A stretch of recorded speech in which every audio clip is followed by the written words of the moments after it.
discovered first by Tom Morris and Adil Risawala. His first collection of poetry was published by Penguin in the year 1991. He went on to win several awards for poetry. He also published two more collections of poems, as also non-fiction books, highly acclaimed, which were mainly literary on literary and political matters, and written in his own inimitable style, as also his regular poetry columns on poetry appreciation and a monthly literary quiz. Vijay passed away in 2017, and he was a passionate advocate of humanities in all its different fields, branches, and so his family and friends got together to set up a small trust called the Vijay Ambition Trust, which tries to set up to have activities which help to further the cause of humanities in different ways. And one of them is to hold two annual lectures, one here in Hyderabad in partnership with Manthan, which my grandmother wrote. And then in that autobiography, she spoke about a flu called the Spanish flu. This is between 1918 to 1920, and she wrote very vividly about how one after the other her neighbors died, and also said that she was fortunate that nothing happened to her and her family.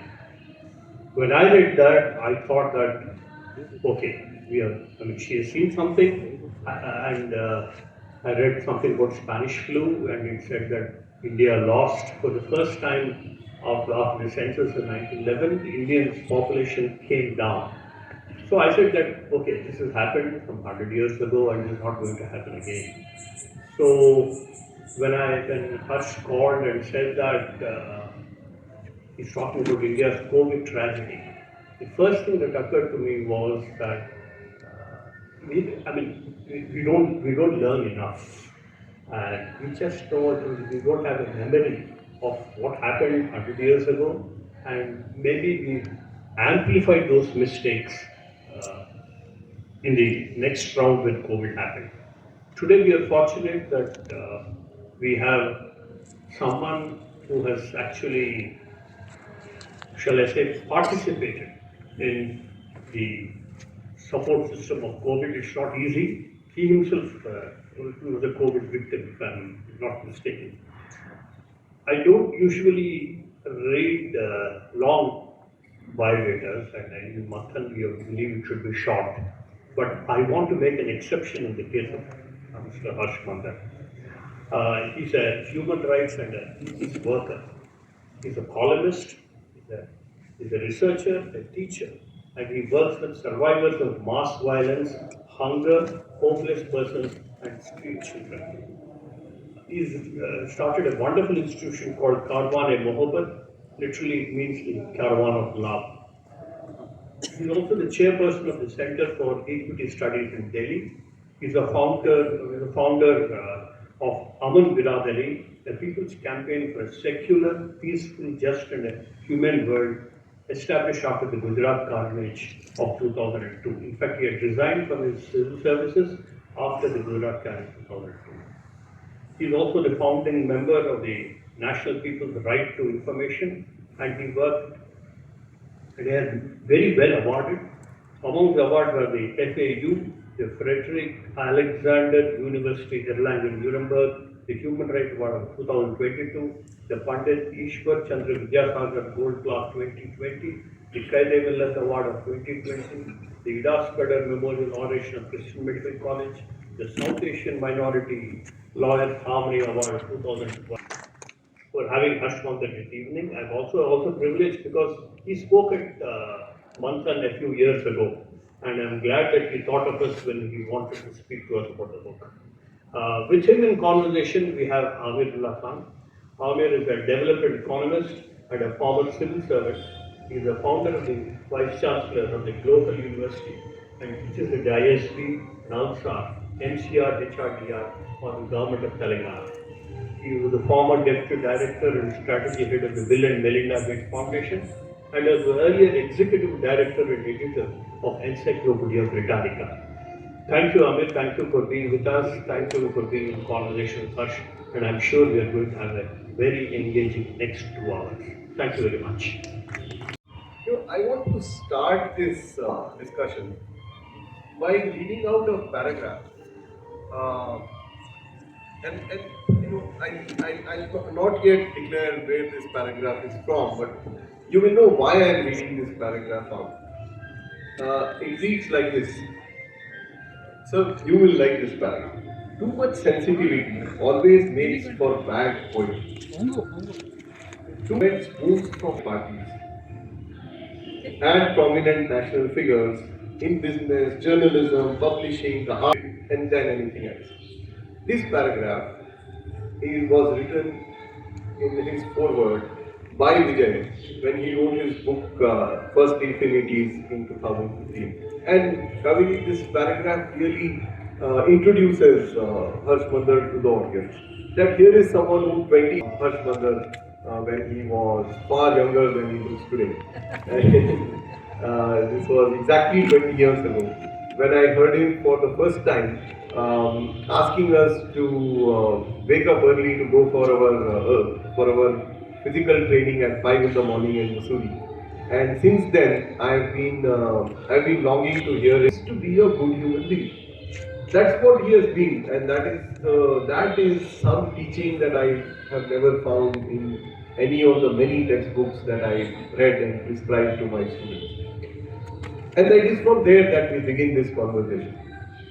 Um, so, when we look back at COVID, we have by now dissected it in several ways. There have been, so many papers written on this issue. In fact, I will tell you that when January 31st, the first COVID patient came to Kochi airport, that was the first time that somebody from Wuhan had landed in India. And by February 28th, when there were about 50 patients of COVID in the country, there were 120 papers written on COVID. That was the amount of work that we had already done, some of us academics, even before we saw the COVID in all its hues and colors. But by now, the academic world has done a lot of work on it. But all of us have missed out on the lesson that COVID taught us. So much so that by now, most of us have even forgotten that there was a COVID-19 that happened not too long ago. So the first question is that what is the big lesson